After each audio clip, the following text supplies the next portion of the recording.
if I took a chance. It's always hard at first glance. I don't wanna, but I know I gotta do it. The truth is hard to swallow. I think I'll chew it. A few years ago, I started writing a fictitious story based on my time as an educator. It is called Taught, and the story was partially inspired out of anger and frustration fueled by burnout. Okay, actually it was more than partially inspired by anger and frustration. But Taught has also become a vehicle for me to tell what I thought at the time, and in some ways continue to think, was and is the real story of teaching. I now realize that my perspective is not everyone's perspective, but there are some pieces of Taught that resonated with many educators. This podcast is an extension of that story, and I, a former teacher, will interview other educators asking them to share how they really feel about the current state of education. Why are so many teachers burn out? Why are so many, like me, leaving the field? We likely won't solve any problems or come up with any solutions, but we can create a community of voices that maybe begin the conversation around how educators can take back teaching. I'm Melissa LaFleur. Welcome to Taught, the podcast.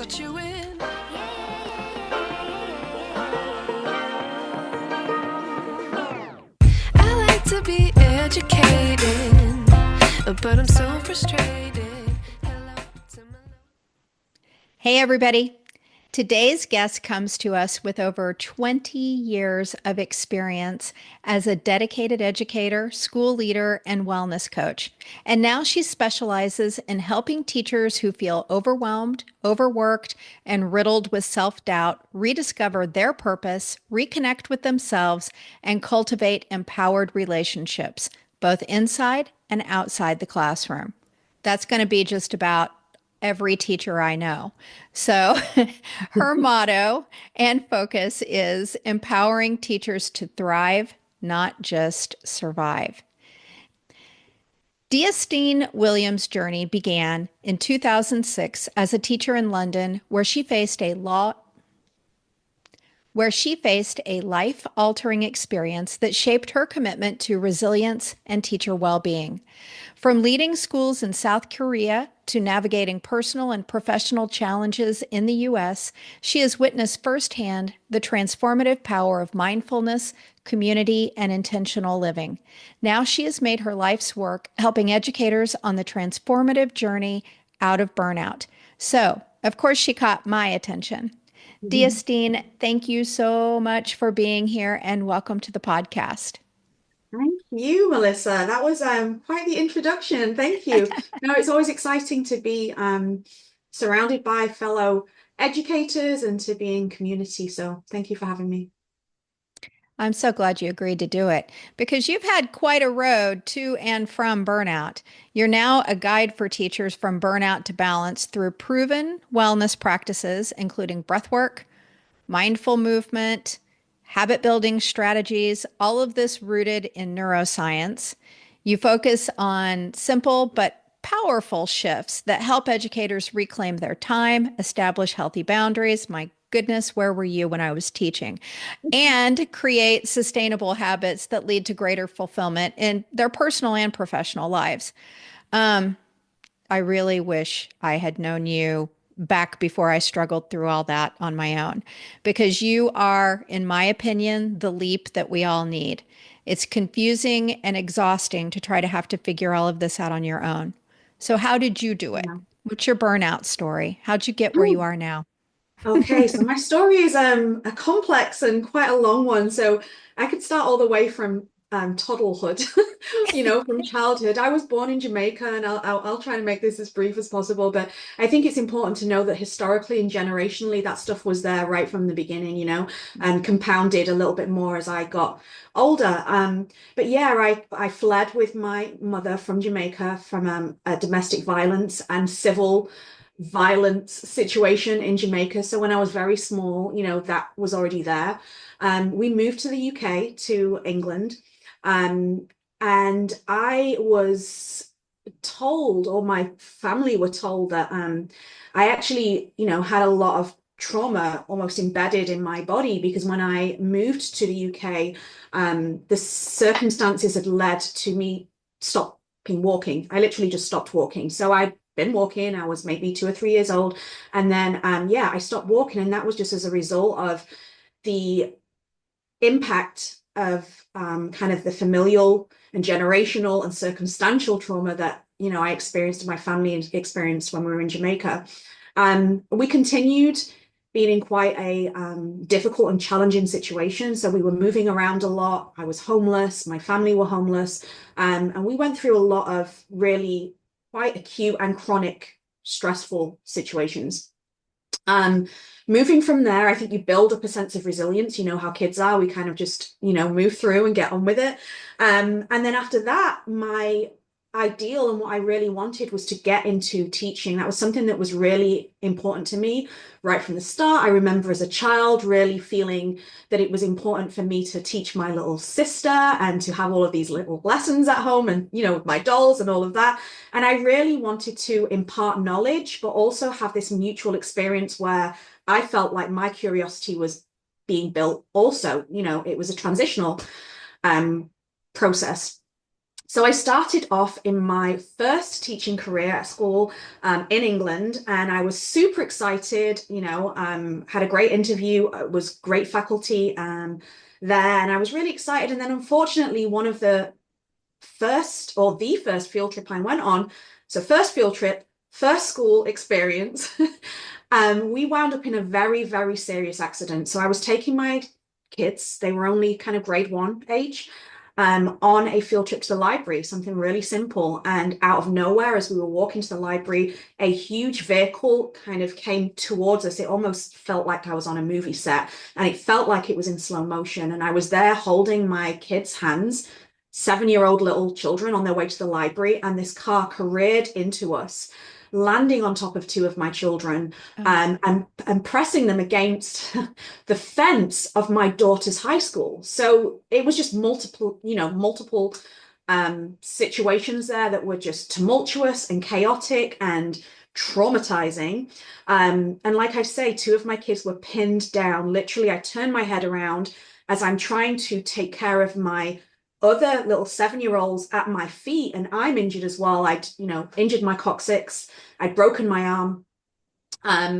2 children across the way, pinned down by this car. I literally could only see their heads, and then just blood surrounding me. And I was fraught. I didn't know how to manage it other than to just, you know, as we do as parents or as teachers, go into this kind of autopilot of trying to make the best in that situation and take care of these babies, my kids that were around me.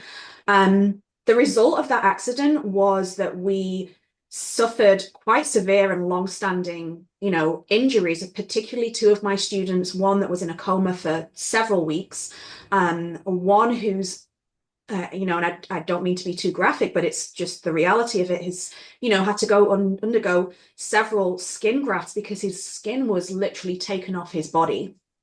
And not only was I traumatized by the event, but I think as a teacher, you're traumatized by the fact that you feel that you should have done something differently, and it's your responsibility to make sure everyone's okay.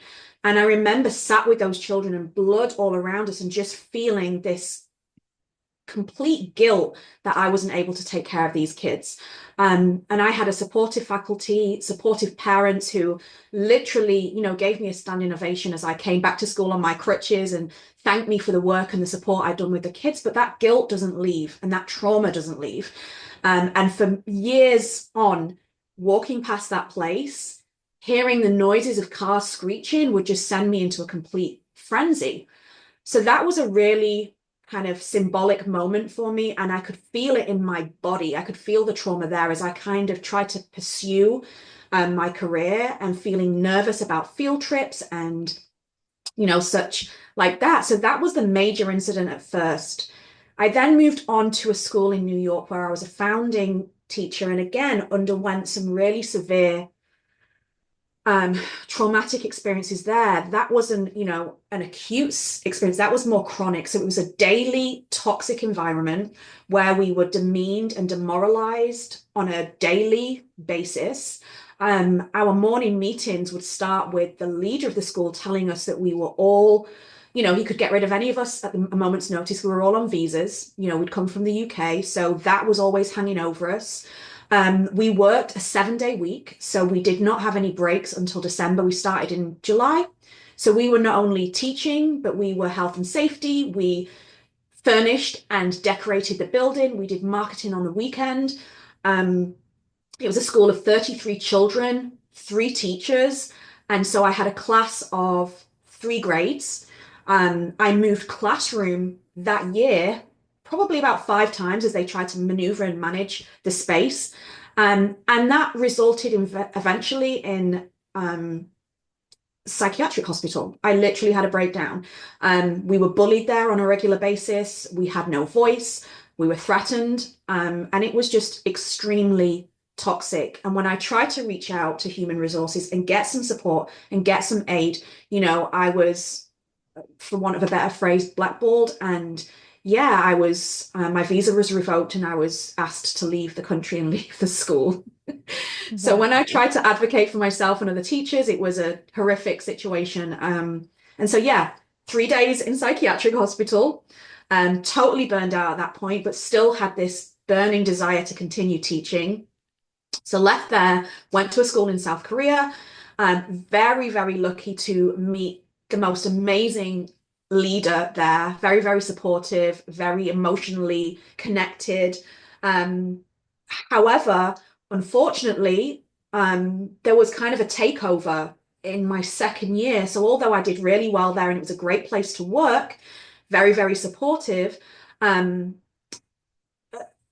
was a kind of an adjustment as there was a private, it was being taken over privately, and the people that were taken over had no educational experience, no background. It was really based on profit.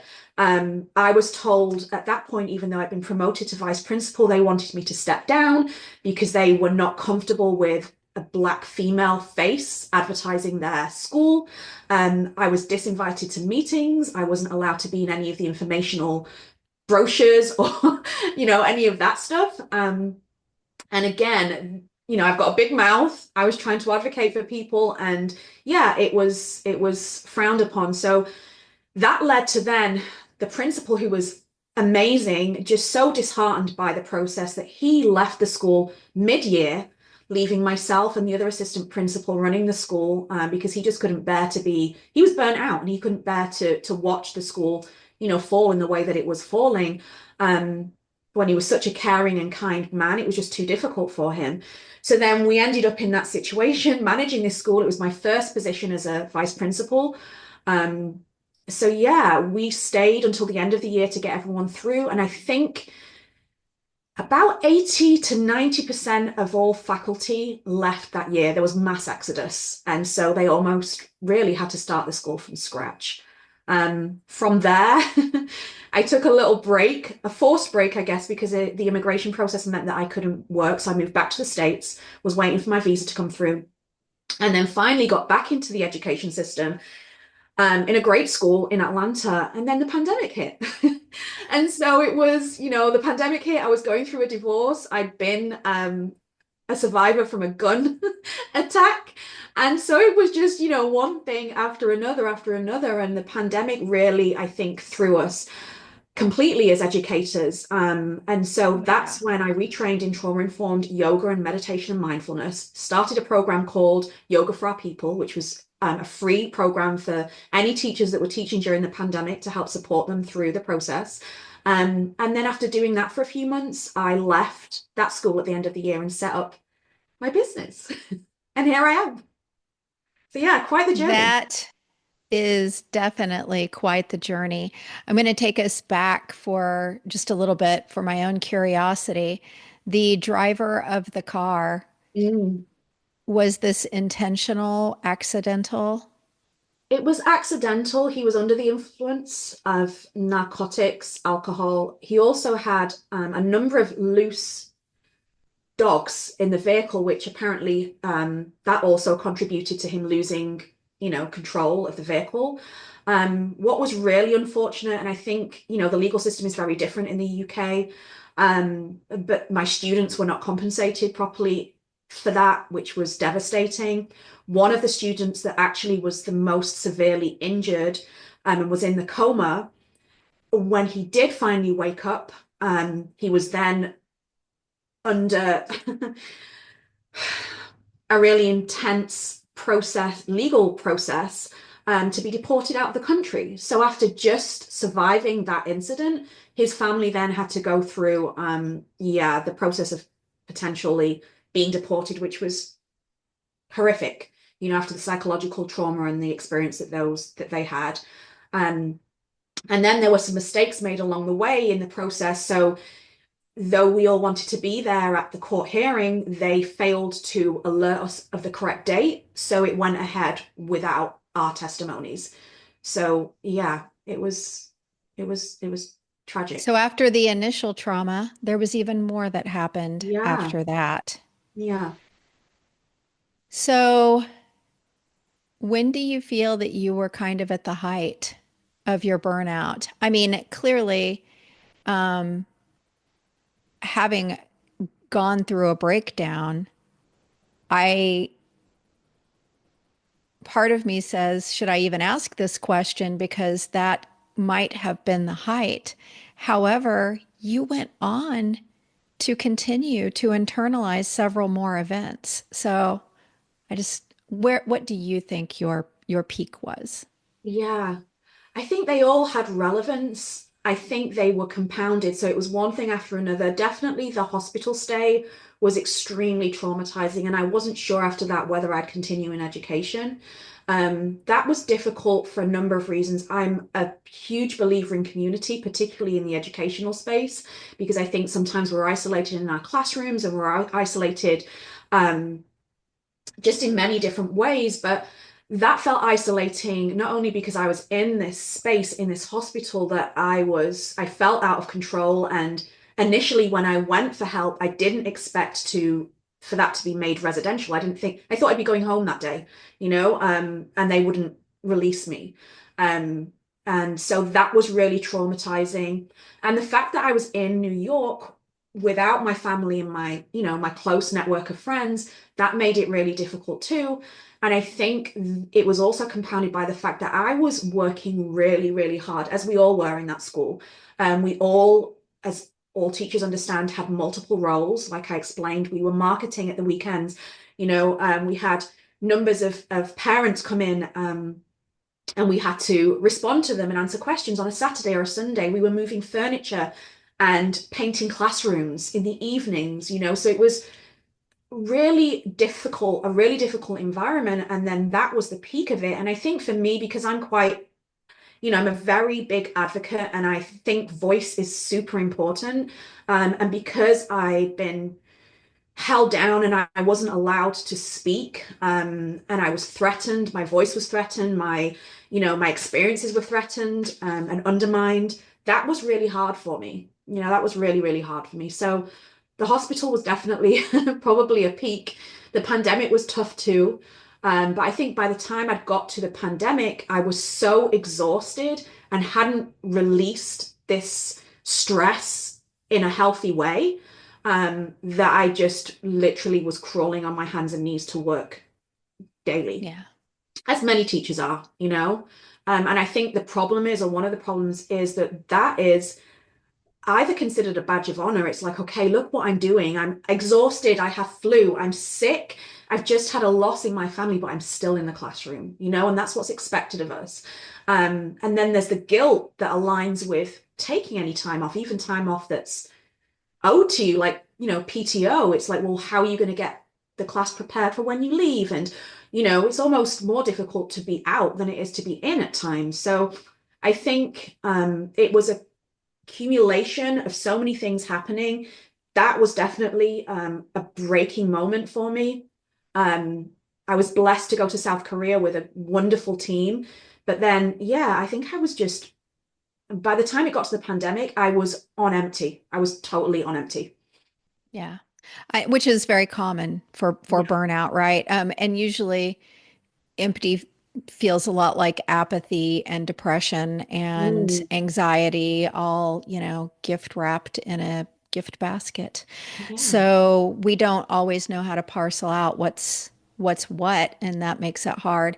I'm really appreciating that you said, because I did the same. I do feel like educators often wear these things that contribute to our burnout as badges of honor. Yeah. I used to take great pride in the fact that I oftentimes got to school before even the custodian did.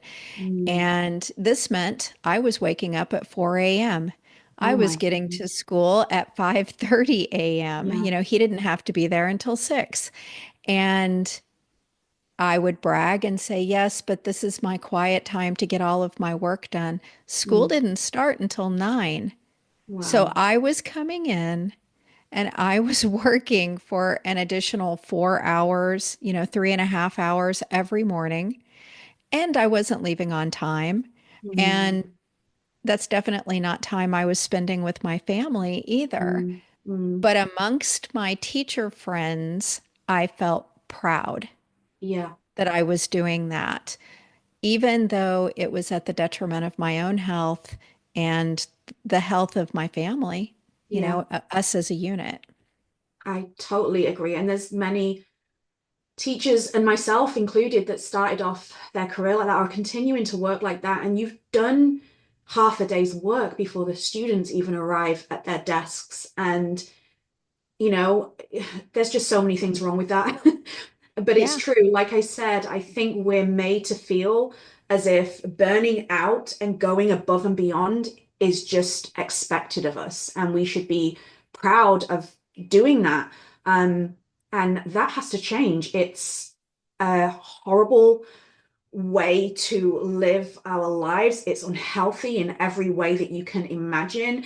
It embeds itself in your very cells and it takes so long to recover afterwards. And I think because recovery for teachers, again, is something that we normalize. We think that it's normal to have to recover from our jobs. Even just saying yeah, that aloud is ridiculous. Why do we feel that this job we have to recover from. And if we're not recovering, we're not doing it right. That's almost how we feel. Yeah, and then the weekends and the holidays just become that, their recovery. So yeah, we don't even have, well, don't let me get started on people that say we have 6 weeks holidays. But yeah, we don't have real valuable switched off, disconnected, disassociated um, boundaried time. One of the teachers I interviewed recently said, I said, what word describes teaching to you? And she said, unboundaried. And that word just says it all. It's just, yeah. it's too gray. What we do is so gray. It's not distinct. And it needs to change. It really Well, does. for the longest time, teacher, and some places they're still called this, they were called public servants. And I always felt like that was a pretty accurate description, Hmm. that we are expected to be servants to the public. And there's also calling us public servants really removes us from the professionals that we are, because Yeah. there's a skill set and a talent that goes into teaching that Yeah. does not get acknowledged. It is pretty much viewed that anybody can teach. And Mm. we know this isn't true. So the Yeah. profession gets devalued quite frequently in many ways. So I'm curious, so you get into the pandemic, you are a shell at this point. Yeah. When did the turnaround happen for you? What was your process in becoming the vital human being that's here with us today? It was a number of things. I was getting tired of walking around my school and consoling teachers that were in tears. I was tired of it being normal that when I moved from one space to another, I was likely to be faced with a teacher who was huddled over and crying and feeling desperate and trying to get themselves together to go back and perform in the classroom. That really just sent me crazy. I was like, it's just not normal to be feeling this way and to see your coworkers just feeling challenged and desperate. and demeaned and empty and broken on a daily basis. For me, myself, I was going through at the time a divorce, which was really contentious and challenging, and I was wiped out. And I suddenly just thought, there has to be something different, or this is going to be my path. This has been my path for years. Like, when is this not going to be my path? And I was reading a book, or I was listening to a book on Audible. I was going for a walk, and there was something that in that book, I think, I don't know if I'm allowed to swear, but Of unfuck course you are. yourself. Okay, I think it was unfuck yourself I was listening to. And there's never a right time to make a change, or to, I had all of these things in my mind. Well, you can't, you know, change your life right now because you're going through a divorce and you are not around your family and your community, and you can't afford to make a shift. And you have, all of these things, but there's never a perfect time, right? So I was like, you're exhausted. You're seeing your school, family, and community around you broken and exhausted. And there has to be a different way to feel like yourself again. I don't know. I didn't know the last time I felt like myself again. I didn't know who I was anymore. At that point, I was literally rolling my suitcase because I was trying to get out of my domestic situation. So I was rolling my suitcase of clothes because on a daily basis, I didn't know where I was sleeping. And I was rolling that into school during the pandemic, teaching, exhausted, and seeing my coworkers broken. And that's the other thing. I think that, and it's not just in teaching, I guess. I think as a society, we tend to kind of isolate and separate our emotions and our experiences. But everybody's going through stuff. And if we can't figure out how to be healthy and how to make good choices, then everything else is just superimposed on that, in your life at home with your family and going through a divorce and financial, challenges or whatever it is. If you're not healthy and resilient and know the tools that you need to create space for yourself and really understand where you're at and how to figure out moving forward, then everything else that life just throws at you just becomes 10 times heavier, and we can't afford it. We have one life. We can't afford to live like that. We just That's can't. right. Yeah. So yeah, I promised myself, I set myself this little goal, and I was doing a little bit of yoga at the time. And I said, okay, if you can commit to 6 weeks of yoga, I think it was every day, then you can take some money that you've earned and you can pay for a training course that I couldn't really afford, and then move forward with trying to help yourself and others in this situation find sustainable, authentic ways to manage stress and avoid burnout. Why yoga? So I'd done a little yoga when I was it's interesting because when I had the accident in the UK, I was told not to do yoga because of the injuries that I sustained. And I was told I should only do Pilates. And I listened to them for months, but it was something that was calling me to yoga for a long time. And so when I got to New York, I was like, okay, I'm going to try this out. And I went to an amazing course run by an amazing yogi. And I remember just the commitment this yogi had to rolling his mat up. And that kind of astounded me that he took so much time getting his space ready. And, when you compare that to a teacher moving frantically around their space without time to pause or reflect, it's chalk and cheese. It's opposite. And I felt that something that allowed us and instilled this need to pause, to reflect, to take care of yourself and your space with real intricacy, as well as being holistically for your body. So, moving your body in a way that helped you stretch, that helped you loosen up, that helped you be still and be quiet, just really appealed to me. So I first trained in vinyasa, and then I was more interested in the trauma-informed kind of style. And so I moved into that directly afterwards. And so you did your 6 weeks. How did that end? Or, what was that process like for you? 6 weeks of yoga. That was your Yeah, commitment. it was beautiful. I would come home after work every day. It was during the pandemic. We stayed open pretty much. We worked in the school predominantly, and then we did a hybrid model. So I would come home from work and I would force myself, because you know how it is when you come back from school, all you want to do is, well, I did, was eat sugar and starch and wrap myself in bed and watch Netflix. So I would force myself to do this routine. I started with yoga with Adrienne, which most people do when they first start yoga on YouTube. And then I learned and, found other people that, really resonated with me. And I just made sure that I did a movement practice and a meditation practice and a breathwork practice every day for 6 weeks. And I just saw the impact pretty much after about a week, just allowing yourself the space, giving yourself something that is really just for you.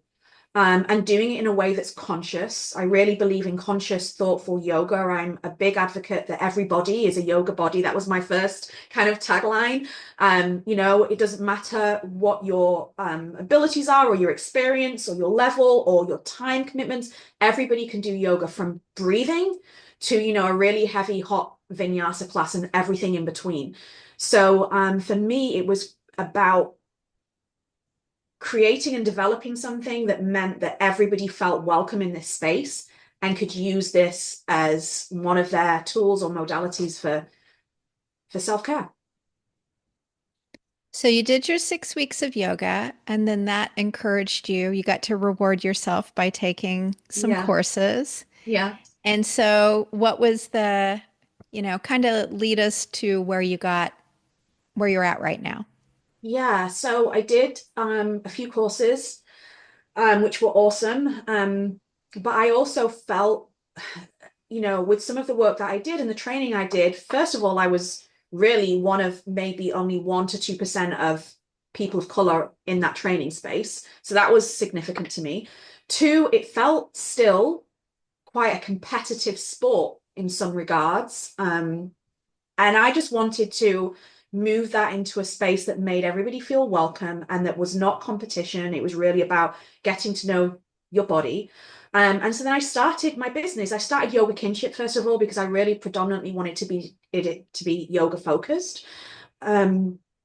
And then started to, and also after I came out of school, I wanted to offer teachers this program on the side, but I wanted my main business to be away from education. To be honest, I felt like I was done. I worked with Spotify, I worked with some legal teams, and I was like, I'm done. I don't ever want to see a classroom again. I'm not interested. I can't do this anymore. And, it's in our heart as educators, we can't stop. So very quickly we came back around and then started building program and supporting educators. I went back into schools with students as well, which is kind of my love language too, and developing social emotional learning programs, and really creating a program that felt holistic and that felt like it was led by teacher voice. So I did a lot of interviews with teachers and found out exactly what they needed, what worked, what didn't work. And then, Yoga Kinship transformed into kinship education because I felt I had to be back with educators and teachers and students. And so that's what I do now. I design programs. I work, on both levels. I write curriculum, but I also teach daily. So I work at a school for refugee children, Monday to Friday, 8 to 11 with 180 kids. And of course, that's a very trauma-fueled environment.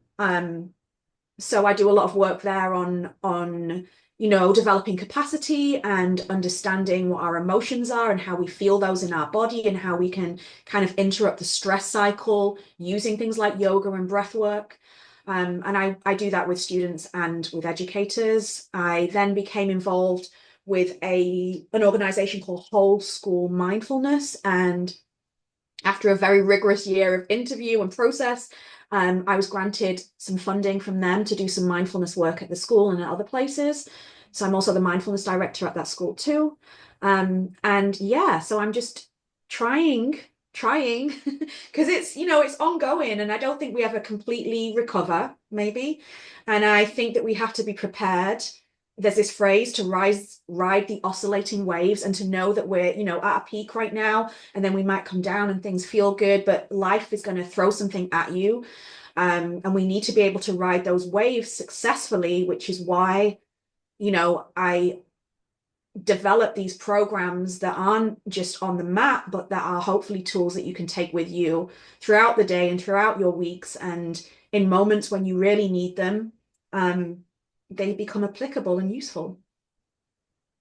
I love that because I think that so many times we think that we can cure burnout or we can cure trauma, and really neither of them can be cured. Burnout is something that we have to keep at bay Mm, if we experience stress, and trauma is something that we have to manage. It's not, well, of course, nobody wants to be in a traumatic situation, but mm, once you have experienced one trauma, let alone multiple ones, maintenance has to be done on the soul from that point on yeah. because the damage is already done. But that doesn't mean that we can't love ourselves Mm, and stay on that maintenance road where we need to love ourselves maybe a little extra, you know? yeah. I totally agree. And I think safety and advocacy for me are at the heart of all this. I think that oftentimes teachers do not feel psychologically, mentally, emotionally safe in their environments. Either that's because they don't feel that they can speak out, they can't advocate for themselves, their roles are so skewed almost, and Yes. um, it's very, very difficult to feel safe in an environment like that, even if it isn't, an acute massive kind of trauma or situation that happens, just that daily sense of being in drudgery and not being heard and feeling uncomfortable to speak out, and stand up for yourself and to create boundaries, they're all traumatizing, ongoing issues, and they lead to burnout as much as, a huge, my car accident or going into hospital, those daily ongoing issues contribute just as much, I think, to your personal safety and health and well-being. And knowing what you can do. I think one of the beautiful things about yoga is you start to learn who you are. You start to know why your body's responding in the way that it does. And I start each class with my kids after they've done their breath work by saying, how do you feel? And I think we move so quickly, we don't even know how we feel. So, how are we supposed to respond to it? Like, I don't know that I'm sad right now. I don't know that this is making me feel anxious right now. I don't know that I feel super frustrated or tired. And then the next step is, okay, now you know what that is. Like, build in tools that respond to those things so that when you're feeling that way, you don't have to rely on anybody else to fix you. You can figure that out yourself, you know? And that's super important for me from an educator standpoint, and really important for me as tools to give my students, particularly these students who are already coming from kind of traumatized backgrounds and, you know, situations and the current chaos that's going on around kind of immigration and refugee children. Yes. We need these tools. They're vital. They're life changing, you know? And I think to your point, oftentimes people who are surviving trauma become so used to how that feels Mm, that they don't know how to feel anything else. I mean, yeah. that's their norm. So, Mm, so if someone is in the throes of burnout, what would be your advice? mm. I think, first of all, it's really about acknowledgement. I think it's really hard to accept that or say, like you say, and like we talked about earlier, it's kind of a badge of honor and it's normalized. So I think it's really important to realize and accept and understand that you're going through something really, really difficult. And it's not just okay because you're a teacher, and it's not okay because it's an expectation for us. It's not okay. So the first thing I think really is acknowledging. I think what we also need to do is build community. That is one of the most fundamental things we can do for our sanity and for our health, is to make sure that you have people that you are checking in with and that you're checking in on. So making sure that you have friendships, whether in the school or outside of the school, and relationships that allow you to explore how you're feeling, be a space to vent and to talk and express what's going on. And look for resources within the community. So whether it's yoga classes or it's, somebody that you follow on Instagram or LinkedIn that provide kind of resources and tools for you, get out into the community and figure out ways that you can connect with other people that can support and help you and understand where you are. One of the biggest practical tools I would say to anybody is add movement and breath work to your daily life. Please. There's 3-minute YouTube videos that you can put on. I put them on for my kids every day. That allows you to just do simple diaphragmatic belly breathing. That's where I'd say everybody should start. So belly breathing is literally place your hands on your belly, breathe in for a count of 4 or 5 seconds, and then exhale for the same count. And that's just, belly breath. That will radically change your outlook and your ability to be present, which then allows you to really understand how you're feeling and know what to do about it. Move in whatever way feels comfortable and natural to you. If that means like putting music on and dancing for a few minutes, do that. That's one way to kind of interrupt the stress cycle. To move through yoga, to walk. I know we don't get breaks at schools, but if you do, and when you do get a break, move to a new environment.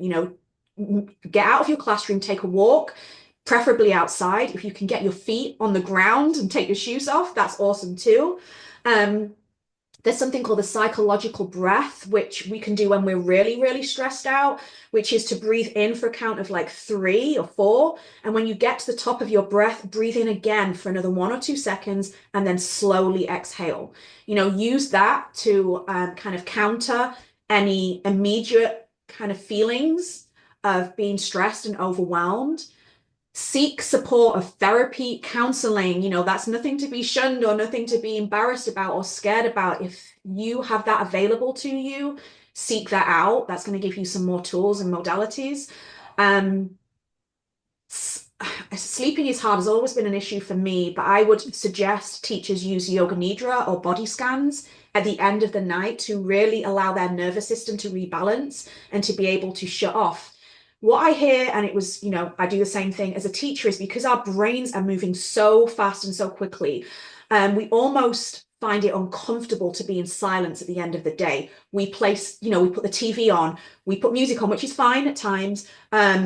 We do things to keep, because it's very, very difficult from an agitated mental state to come down. And that's where body scans are really helpful. I have one that you can get on my LinkedIn page. And there are many that you can just YouTube, like yoga nidra body scans, 10, 15 minutes long. What else am I thinking? Advocate for yourself. If there's something going on in the school that you're uncomfortable or that you don't like, and you firstly advocate for yourself, speak up if you can. And I totally understand if you can't. I've been in that situation too.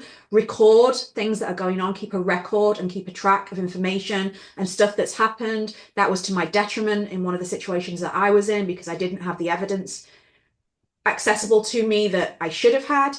So keep copies of things, record stuff, and prepare yourself for your exit if that's what it comes to. Your health is super important. If that means you need to take 3 months to gather your stuff together and start saving and having conversations with your family and looking elsewhere, sometimes it's really difficult. I hear so many teachers say, I'm so unhappy and burned out in this place, but I don't have the energy to look for something else.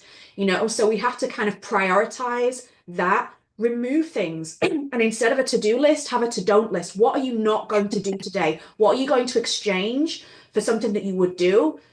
And also, the school and the kids and everyone is going to be fine if you don't do something perfectly that day.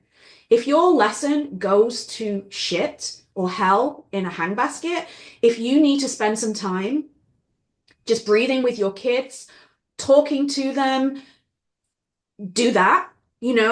Find a way during your week where you're not completely switched on fully, because that is a recipe for burnout. So they're the quick suggestions I would give.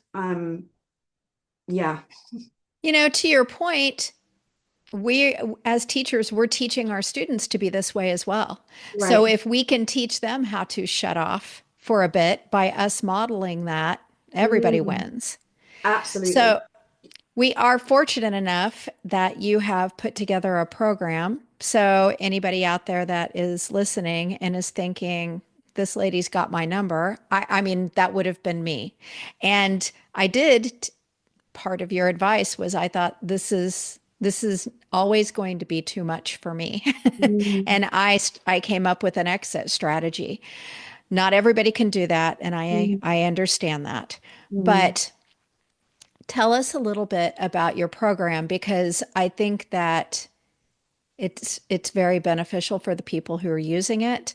And, hopefully somebody out there listening will say, hey, this is me and I need Diestene. Thank you. One of the things that I like to do, and I want to put that out there first, is just I have a lot of free resources anyway. So I have boundary scripts and I have kind of breath work and yoga nidra, and I also run some classes for free during the year.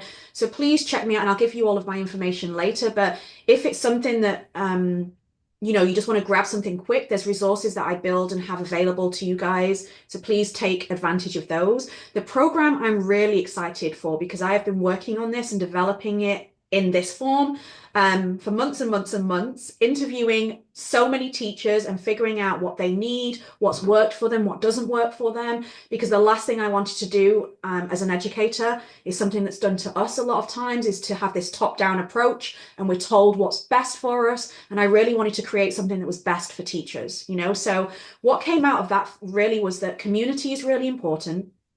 Coaching and support and mentorship is really important. Simple, like science-backed tools is really important that we can use quickly in like 15 minutes time.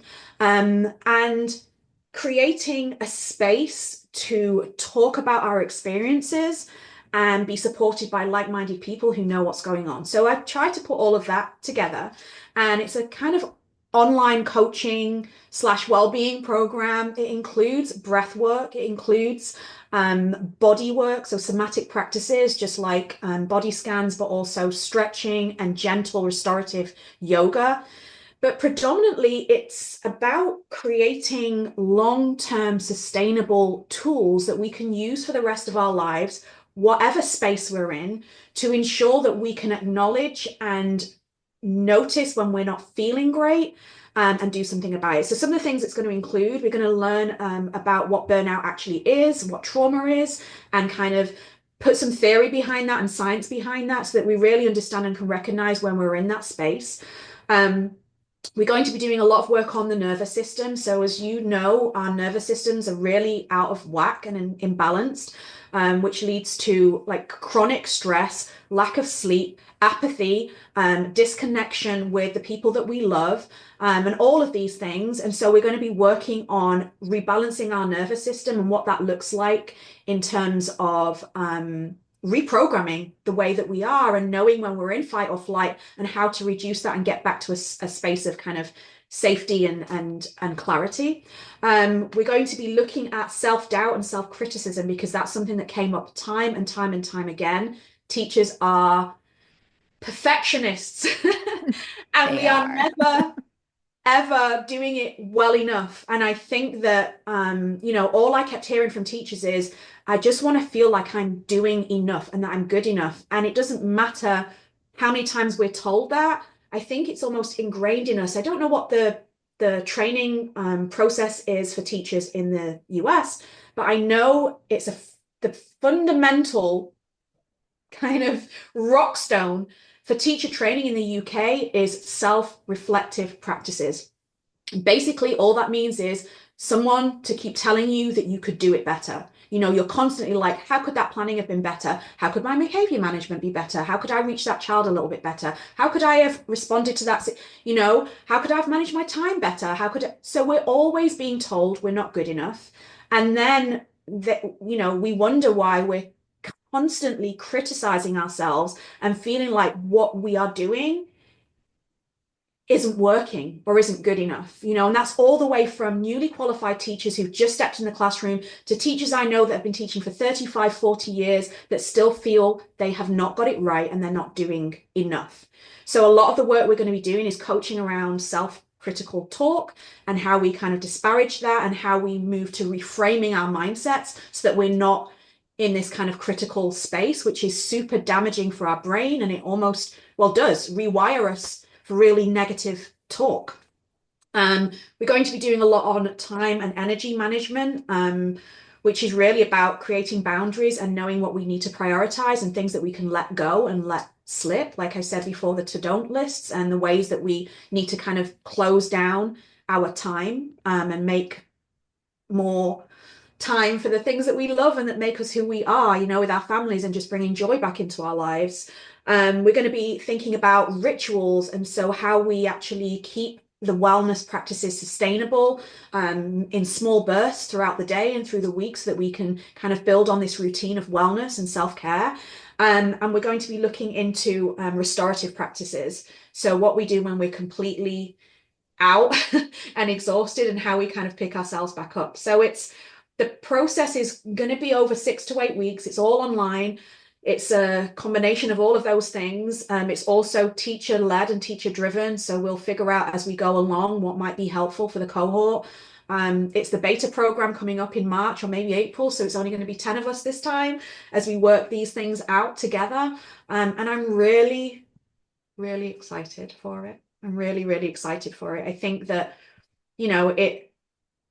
I've done things like this on a smaller scale, and I've done wellness programs for teachers, and it's always been really well received and feels like it's making, real changes. And that's what I want to do. So this is kind of an expanded version of that. I think this is amazing. All of Diestene's information and links are going to be in today's show notes. And I will update as you get stuff finished up too, so that anybody that comes and listens to this knows how to get hooked up with what you're doing. Because I think the people that are listening, they're the people who either have overcome burnout themselves or they are people who are still there. So any resources are good at this point. I'd love to send you everything. And I'm on LinkedIn is my kind of social media of choice. Diestene Williams on there, and I put out tools every day on there and share some resources on there. I do free discovery calls, so you can just email me or send me a message and we can talk about what might work from you, all the way from the program to just some kind of free resources that I might be able to share with you. Or just, I've had teachers just contact me and say that they just need to scream and vent for 20 minutes, and that's cool too. So yeah. Free therapy. Yeah. Yes. So I'd love to build community, and for anyone out there that feels that this resonates, wants to connect with me, I would be excited to talk to you. I so appreciate you coming on the podcast. Is there anything else you'd like to share before we end today? No, I think we've covered a lot, right? We did. And as you'll see that I have no filter. This is why I've been, this is why I was removed from my school in New York and ended up in South Korea. But yeah, I'm a very, my story for me is important because I think many of us feel that we are alone in our experiences. And when we realize that we're not, that's life-changing too. And it's okay to be a boat rocker. It is. I can't do anything but. And that's okay. We need some people to rock these boats. I tend to be one myself. I think we find each other. I had a feeling. Yeah. I had a feeling we were kindred spirits in that way. So yeah.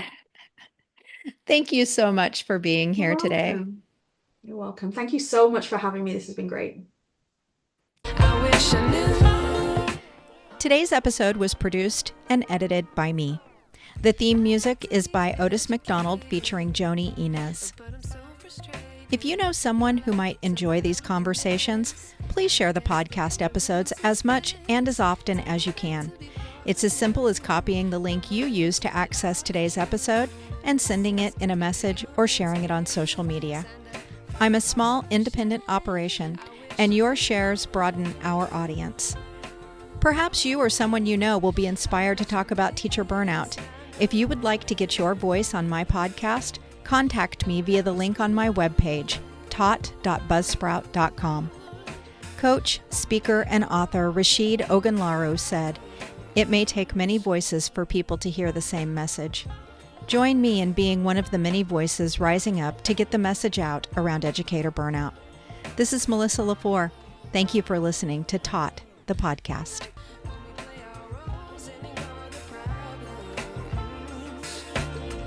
I wish I knew